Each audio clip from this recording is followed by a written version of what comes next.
돈슐랭 브리핑입니다. 오늘 월가 이란 휴전 소식 하나로 판이 완전히 바뀌었습니다. 핵심만 짚어드리겠습니다. 어젯밤 미국 증시 강하게 반등했습니다. S&P 500이 6,782까지 올라오면서 2.51% 상승, 나스닥 100은 2.90% 올랐고요. 다우도 47,909로 2.85% 상승했습니다. 공포지수 VIX가 21.04로 18.4% 급락했다는 게 중요한 포인트입니다. 시장의 불안 심리가 하루 만에 크게 꺾인 겁니다. 이 랠리의 진원지는 원유 시장입니다.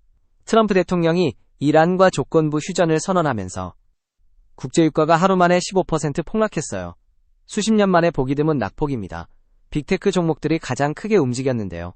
메타가 6.5%, 알파벳이 3.9%, 아마존이 3.5% 올랐습니다. 엔비디아는 2.2% 상승, TSMC는 6% 가까이 뛰었고요. 섹터별로 보면 흥미롭습니다.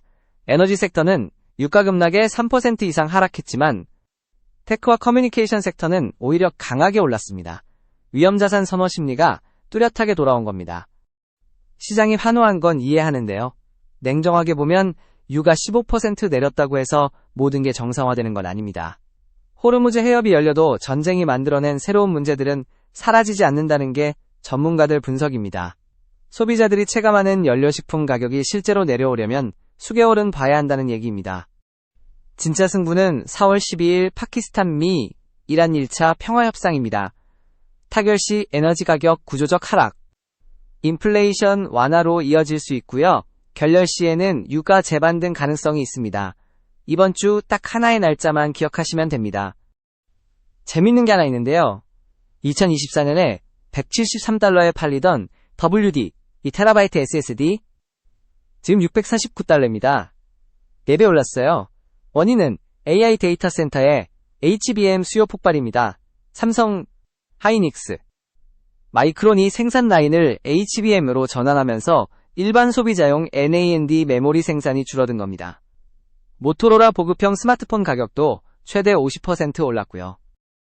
투자 관점에서 보면 삼성전자와 SK하이닉스는 HBM 수요 호황으로 영업이익이 크게 개선되는 구간입니다.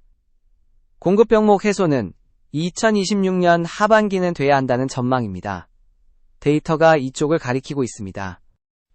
차세대 AI 칩 병목은 칩 자체가 아니라 첨단 패키징입니다. 코어 기술을 제대로 할 수 있는 곳이 사실상 TSMC 하나예요. 엔비디아가 그 용량 대부분을 이미 선점해버렸습니다. 아이러니한 건 미국이 TSMC를 애리조나에 유치했지만 패키징은 여전히 대만으로 보내야 한다는 겁니다.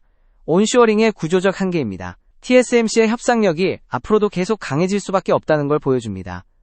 미국의 반도체 공장을 지어도 패키징은 여전히 대만에서 해야 한다는 구조. 이게 온쇼어링의 한계입니다. TSMC 협상력이 구조적으로 강해질 수밖에 없는 이유입니다. 정리하겠습니다. 오늘 시장은 이란, 휴전이라는 단기 호재에 크게 반응했습니다. 진짜 중요한 건 4월 12일 파키스탄 협상이 어떻게 되느냐입니다. AI 메모리 쇼티지는 삼성전자, SK하이닉스 실적 개선 신호이고 TSMC 패키징 독점 구조는 TSMC 협상력 강화를 의미합니다. 너무 일희일비하지 마세요. 데이터는 이미 이쪽을 가리키고 있었습니다. 돈슐랭이었습니다. 오늘도 투자 한상 차려봤는데 핵심 재료는 4월 12일 파키스탄 회담입니다. 잘 익혀서 드시길 바랍니다. 내일 또 뵙겠습니다.